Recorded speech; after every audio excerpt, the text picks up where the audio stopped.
Hi, my name is Ryan West. I'm the Assistant Principal at the Technology Center of DuPage. Excited to nominate and honor Shelby Storey this morning from our Culinary and Pro-CBS program. She was nominated by her teachers because of the amazing work that she does. We're very fortunate to have students like Shelby here at TCD. And again, thank you and congratulations.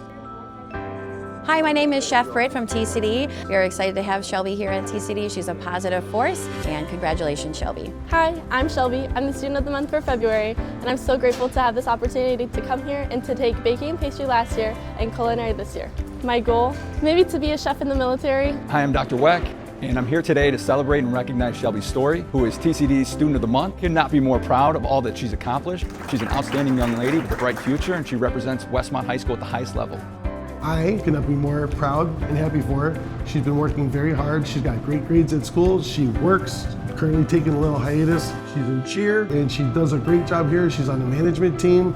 She's always participating. Being Shelby's stepmom is one of the greatest blessings I could have ever gotten. She's wonderful at home, she's wonderful at school, she works hard, and she's gonna go far. Hi, my name is Terry Storey. I am mom to Shelby Storey. I am very proud of her. She is a strong and outgoing young lady who has learned that hard work is how you get through things. She is such a bright light, and I love watching her grow, and it just makes me very proud to know that she just continues to soar. I've known Shelby since she was a freshman. Look at what she's accomplished. I'm always proud of her. Congratulations, Shelby.